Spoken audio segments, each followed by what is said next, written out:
na bolingo pe lisanga. Bonjour mesdames et messieurs et bienvenue dans cette émission Congo Profond, le Congo RDC à ses réalités comme pays à part entière dans le monde, mesdames et messieurs. Aujourd'hui, nous allons nous rendre en province, à l'intérieur du pays. Nous serons à Bunia, les chefs-lieux de la province de l'Ituri, où nous avons invité pour vous M. Christophe Lolé, coordonnateur des jeunes Ituriens. M. Christophe, bonjour et bienvenue dans cette émission. Merci beaucoup, merci pour nous avoir invités dans votre émission et nous sommes très contents de vous. Merci beaucoup. Chers téléspectateurs, mesdames et messieurs, nous avons comme sujet dans cette émission pour vous, aujourd'hui, nous allons parler de la protection des entrepreneurs. Sachez-le très bien que la protection de l'entrepreneur, c'est notre sujet du jour. Et nous avons comme entrepreneurs internationaux et puis nous avons comme entrepreneurs de la production locale. Donc nous avons des entrepreneurs locaux et c'est de ces sujets qu'il s'agit ici que nous allons aborder dans notre émission. Monsieur Christophe, est-ce que, merci d'abord de répondre à notre invitation, est-ce qu'à Bunia, là-bas, à l'Ituri, il y a aussi des investisseurs? Merci beaucoup. Je crois que l'Ituri a été une province, comme vous le dites, une province qui est toujours, qui a plus des investisseurs locaux. Et nous avons des commerçants, nous avons des acteurs politiques même qui interviennent également dans l'investissement. C'est pourquoi je vous dis qu'à Bunia principalement, nous avons des investisseurs, principalement des jeunes au niveau local qui investissent et qui continuent à investir encore dans les domaines. Ils sont très nombreux. Merci M. Christophe pour votre réponse. Mais est-ce que ces investisseurs-là sont protégés tout comme les investisseurs étrangers que nous voyons en RDC, ou ces investisseurs-là, comment est-ce que ça fonctionne là-bas? Est-ce qu'ils ne sont pas dérangés ou tourmentés par d'autres aléas qu'on peut dire exogènes ou endogènes? Expliquez-nous un peu. Je crois que c'est un sujet qui concerne presque tout le Congo. C'est pourquoi je me donne le courage de vous rappeler que la protection de l'investissement au niveau local et au niveau national doit se faire par des lois. Et notre pays est parmi ces nations-là qui ont signé ce qu'on appelle les traités pour qu'il y ait le climat des affaires soit correct. Donc, doing business puisse se passer normalement. Mais ce qui est parfois inquiétant est le fait qu'à un moment donné, les investisseurs locaux ne sont pas protégés totalement. Et parfois même les investisseurs internationaux ne sont pas aussi protégés. C'est pourquoi nous sommes obligés à un moment donné de développer ensemble, de parler de ces difficultés que ces investisseurs-là au niveau local connaissent. Chers auditeurs, nous continuons notre émission. Vous le savez, nous sommes en train de parler de la protection des investisseurs. Aujourd'hui, nous sommes à Bunia, le chef-lieu de l'Ituri, mesdames et messieurs. Monsieur Christophe, vous aviez bien dit qu'il y a des investisseurs chez vous, tout comme partout ailleurs en RDC. Mais dans quelles conditions travaillent-ils ces investisseurs-là? Expliquez-nous détail par détail pour que nous puissions comprendre quelle est la situation des investisseurs à Bunia, dans la province de l'Ituri. Quelle est leur place? Comment ils fonctionnent? Qu'est-ce qui va? Qu'est-ce qui ne va pas? Quelles sont les difficultés qu'ils éprouvent lorsqu'ils font leur profession? Je crois que je ne peux pas me substituer à leurs représentants ou bien à leurs délégués parce qu'ils évoluent dans une corporation qui est reconnue comme la FEC, vous connaissez très bien. Mais ce que nous venons dénoncer, c'est quoi? C'est le fait que ces investisseurs-là, ce sont des locaux, ce sont des jeunes qui se donnent, qui ont mis leurs moyens à place pour arriver à construire ou bien à donner des boulots à certains jeunes, mais qu'ils soient traités, qu'ils soient parfois dérangés par des taxes parfois qui ne se justifient pas, ou bien par des décisions politiques et qui influencent négativement sur leurs activités. C'est pourquoi nous voulons vous dire que non. Par exemple, les pétroliers au niveau de Bunia souffrent également. Nous avons par exemple les hôteliers, ceux qui ont construit des hôtels arrivent à ne pas maximiser les recettes parce que nous savons qu'il y a des petites choses qui continuent à les déranger. Des taxes parfois imposées sans une justification. Il y a des procès parfois qui les opposent à des sociétés. Et là, je ne vous coupe pas la parole, vous allez développer, mais partons avec des cas concrets. Exemple, vous donnez l'exemple de quel cas qui fait mal là-bas, par exemple, qui fait mouche, où les politiciens, où la politique s'ingère dans leur manière de faire ou dans leur métier. C'est quoi, par exemple, et c'est qui a été, par exemple, victime de tel ou tel, parce que nous sommes Congolais, s'il y a un mal quelque part, nous devons dénoncer le travail que nous faisons. Merci beaucoup. Je crois que ici, principalement, aujourd'hui, nous pouvons vous parler de un membre de notre association, celui de M. David Banga, qui est membre influent de notre association, qui est un jeune, un investisseur, tout court, qui a beaucoup investi. Et ça s'est fait voir. Vous allez voir à un moment donné tout ce qu'il a déjà fait comme œuvre. Mais nous trouvons qu'il y a un dossier qui se retrouve là, qui est au niveau de la justice, qui semble être jugé, à qui nous-mêmes, en tant que jeunes, nous qui donnons la confiance à notre justice, mais nous trouvons qu'à un moment donné, il y a des ingérences, il y a des problèmes politiques, il y a des hommes politiques, les frères même, hein, les Ituriens qui sont là, qui veulent maintenant, à travers ça signifie bloquer, influencer l'action de la justice, et c'est là à défaveur de notre membre. Et pour vous rappeler, je voulais peut-être d'une façon très claire, les dossiers se retrouvent ici. Peut-être à la longue, nous allons essayer de voir comment nous allons développer ce qui s'est passé réellement, comment ça a évolué jusqu'à ce niveau-là. Mais nous sommes en train de dénoncer déjà l'influence ou bien l'ingérence de certains hommes politiques dans les dossiers qui opposent notre frère Banga David, un investisseur et membre de notre association, à une des institutions de chez nous également, l'université de Bunia. Et nous sommes en train de dénoncer ça, comme vous avez dit, et nous voulons parler plus haut pour que ça ne puisse plus se répéter. Merci beaucoup, M. Ilolé, d'avoir expliqué. Mais pouvez-vous nous expliquer une petite parenthèse? Qu'est-ce qui s'était passé? Vous nous avez parlé d'un procès pour un investisseur local, un fils du pays qui est affronté, qui est confronté à une difficulté, un procès contre l'université de Bunia qui est une institution publique aussi. Alors expliquez-nous en détail qu'est-ce qui s'est passé, qu'est-ce qui se passe. Tout ce qui s'est passé, le procès a commencé depuis longtemps. Nous prenons l'université qui était à l'époque une extension de l'université de Kisangani à Bunia. Et cette université n'avait pas un bâtiment. Il n'y avait pas de locaux pour que les étudiants étudient normalement. Parce que vous voyez, de Bunia à Kisangani, c'était loin, c'est pourquoi l'extension était présentée à Bunia là-bas. Alors, l'université a commencé à louer depuis longtemps. Mais brusquement, il y a des hommes politiques, pour des raisons que nous ne comprenons pas, qui ont attribué maintenant la concession des particuliers, d'un investisseur à l'université d'une façon illégale. Et cela fait que l'université a été traduite en justice pour que l'homme, l'investisseur, puisse revenir, puisse récupérer son droit. Arrivé à Bunia, au niveau de la justice, l'investisseur a été remis dans ses droits. Et on a demandé à l'investisseur de faire quoi? De récupérer ses droits. Mais, subitement, nous avons vu que non, l'université a été rejetée l'appel. L'université a essayé d'aller jusqu'au niveau de la Cour de cassation. Et les dossiers se retrouvent là.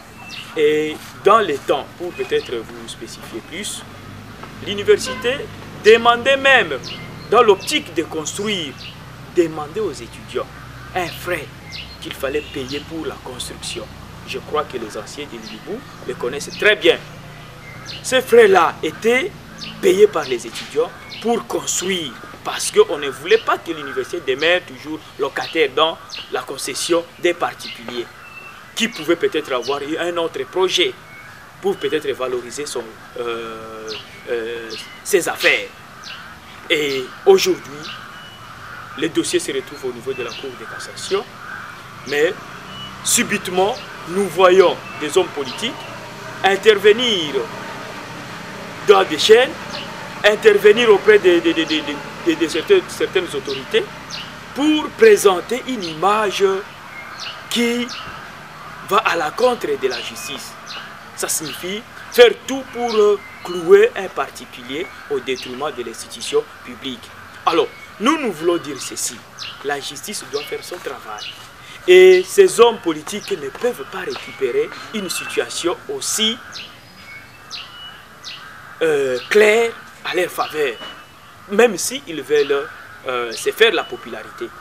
Et pour nous, nous disons que partout où ils passent, même au ministère, même au niveau de l'Assemblée nationale, parce que nous les avons vus en train d'aller voir le président, le vice-président de l'Assemblée nationale, pour des problèmes juridiques, un problème qui est déjà au niveau de la justice. Donc nous voulons tout simplement dire qu'il n'y ait pas d'ingérence, qu'il n'y ait pas de blocage, qu'on laisse la justice faire son travail. Bien que c'est une université publique, c'est à faveur de notre jeunesse également. Nous tous, nos enfants, doivent étudier là-bas, mais nous devons protéger les investisseurs. Nous devons montrer une bonne image. Parce que si vous vous rappelez très bien, le président de la République, Félix Tshisekedi, quand il était en tournée en Europe, qu'est-ce qu'il dit? Il dit, moi, je me sentirai à l'aise avec des investisseurs locaux. Maintenant, s'il y a des politiciens qui veulent maintenant bloquer les investisseurs locaux, est-ce que vous êtes sûr que même les investisseurs internationaux ou étrangers peuvent venir? Je crois que ce n'est pas une bonne politique. On doit laisser les hommes évoluer correctement et que chacun puisse faire son travail. Si la justice aujourd'hui déclare ouvertement que les particuliers, l'investisseur n'a pas droit, que la justice puisse faire son travail. Le chef de l'État, Félix Tshisekedi, a parlé de l'état du droit. Il a parlé de l'état de droit lors de son intronisation au pouvoir. Il a parlé de l'état des droits, il veut l'état des droits.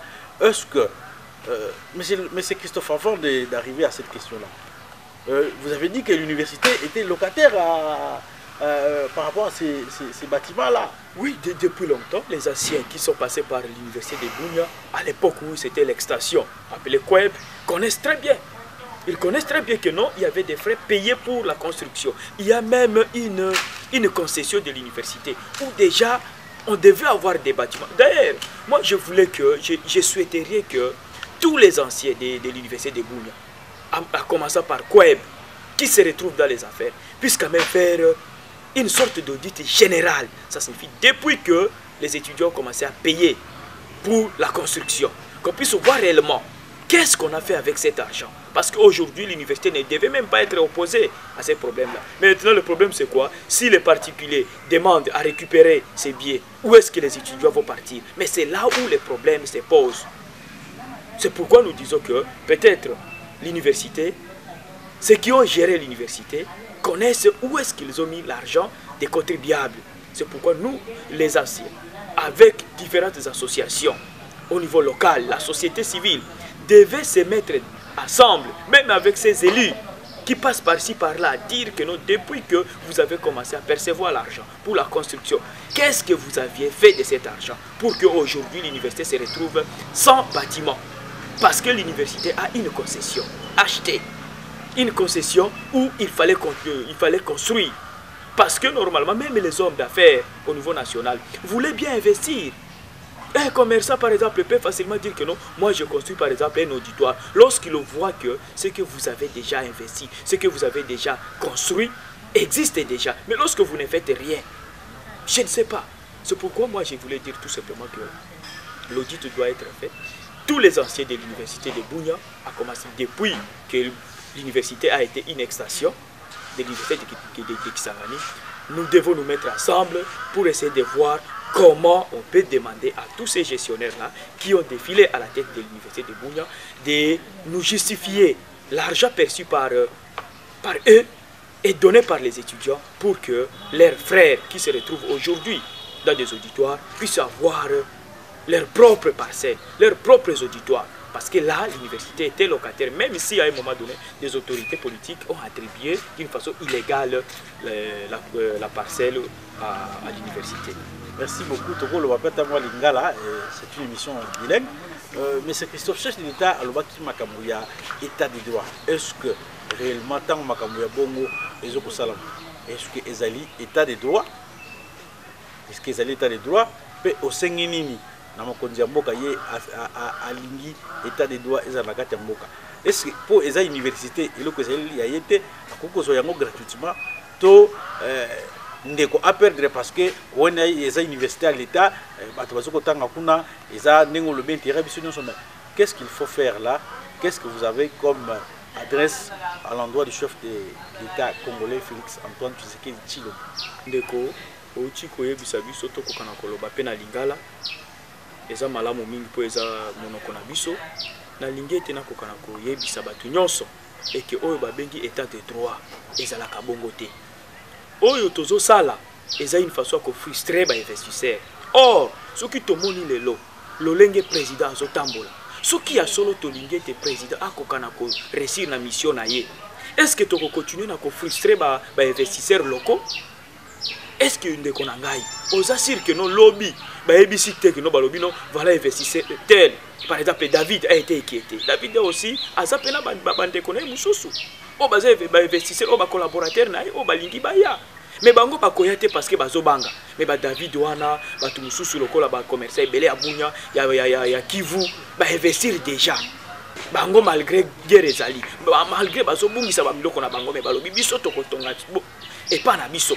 Sikoyo bino bobandi ko bangisa bango parce que boza na facilité à kokota et pas à tel ministre politiquement. Bolingi bobangisa bango parce que boza na facilité à kokende komona tel wana eza état de droit. Il faut bisoto sunga président de la République na kolakisa elongi malamu na kolakisa lolenge malamu akosala musala na mboka oyo batu bakokana koyeba ete soki problème ezali eloko eza ya yo ata l'état aza na place ya konini te l'état aza na droit ya kofuta mais lokola yo za pe mwana mboka okoloba non ngai na pesi bino tel jour bosala wana me bongisa po ete bokokana kosala nini kotonga epa na bino wana eza biloko oyo bakoloba à l'amiable eza te keno bokendaka ko torturer bokendaka ko esika nyonso boleki po ete bolakisa liboso ya bato keno bisonde toza ba représentant bisonde tozo défendre ko défendre mutu ko défendre université eza malamu mingi eza pona intérêt na biso mais il faut que université azala na droit. Mais ce qui est université a un droit, il faut tout ça la nini, tout établir particulier oyo a un droit naie, tout zongisa droit naie pas naie, mais tout y bise épée, le cola et zabande konayo o bazotanga, to kende brutalement te. Wanande toko sunga chef de l'État, wanande toko permettre chef de l'État et si kanyo soazo kende pona ko sunga, pona ko benga ba investisseur ba ya lisusu, pona ko bakisa nombre ya ba o bazo investir déjà localement, po ba koma ebele po ba na mboka ba so musala toko pesa ye aval toko pesa image malamu liboso. Mais ce qui to moni lelo, au député moko alekibo ayeko torturer lisusu, investisseur mwana mboka moko atonginda konaye, mwana mboka moko atie mwa limunu na ya mai, mwana mboka moko atongi mwa nini na ya essence, a engagé moi 5 personnes wana allez, député lobino, nga il faut na botola yango et comme ya quartier. Non, et ça les maka bongote. Et ça les maka bongote. Biso ba jeune tolingi to changer notre façon de voir les choses. Ce qui appartient au privé, on doit protéger. Ce qui appartient aussi à l'État, on doit protéger. L'État n'a pas droit, sous quel prétexte que ce soit, de faire quoi? De prendre les histoires des privés et couper ça en institution et à la université, à l'école. Donc on a vu surtout que droit et kokanako salema le solo kokanako monana na dossier wana poto ebeke za mwana mboka akokutune na ko investir et akokutune pe na ko sunga lisusu bana bunya pe bana kongomo. Merci bandeko balandi ya émission Congo Profond. Je pense que nous sommes en train de chuter, nous chutons déjà vers la fin de cette émission et je rappelle à tous les téléspectateurs de cette émission que notre sujet du jour c'est la protection des investisseurs, surtout locaux. Alors, Monsieur Christophe, votre dernier mot, qu'est-ce qu'on peut retenir par rapport à notre sujet du jour et par rapport à tout ce que vous venez de dire. Quel est le message fort que vous envoyez à tous ceux qui sont concernés par rapport à ces dossiers? Notre mot pour aujourd'hui, nous voulons demander à la justice de faire son travail. Nous voulons aussi demander à toutes ces autorités-là qui reçoivent le groupe de ceux-là qui croient avoir raison de dire que non, l'université, on doit établir l'université dans ses droits, que ces autorités-là puissent toujours faciliter la tâche à notre justice et qu'on puisse quand même respecter ce qu'on appelle la séparation des pouvoirs. La justice doit faire son travail. Et nous demandons également à tous les jeunes qui se retrouvent à Bunia, les étudiants de l'INIBU, les camarades de l'INIBU, de tout faire, et les membres de notre forum des jeunes étudiants, de rester sereins et de contribuer pour que les gens voient réellement qu'à l'université de Kinshasa, plutôt à l'université de Bunia et en Ituri en général, il y a des jeunes qui réfléchissent et il y a des jeunes qui veulent bien que la justice puisse faire son travail. Et nous demandons aussi à notre frère qui est opposé à ces dossiers, les frères dont le dossier se retrouve ici au niveau de Kinshasa, au niveau de la Cour de cassation, principalement David Banga, qu'il soit serein. Lorsque la justice va faire son travail, je crois que s'il est dans les droits, il sera rétabli dans ses droits. Et nous aussi, à notre niveau, nous n'allons pas laisser que la justice puisse quand même dire ce qui n'est pas droit. Et à tout moment, nous allons freiner, nous allons bloquer la route à toute personne, qu'il soit politicien, qu'il soit un élu qui ne va pas respecter les droits. Nous allons barrer la route à celui-là et nous allons faciliter la tâche au président de la République pour que les investisseurs arrivent, que les gens voient réellement que non, au Congo, il y a moyen d'investir, il y a moyen de faire ces affaires calmement et cela va donner une bonne image pour notre pays. Voilà ce que nous voulons dire à l'intention de tous ceux qui nous suivent pour le moment. Chers téléspectateurs, mesdames et messieurs, je crois que c'est la fin de cette émission. Merci de nous avoir suivis. Prochain rendez-vous, vous serez fixé dans nos antennes de CBS Télévision. Merci. Congo, Congo, Congo, Zongela Bolingo, Congo, Congo, Congo, Zongela Bolingo. Kasi na Bolingo pe lisanga.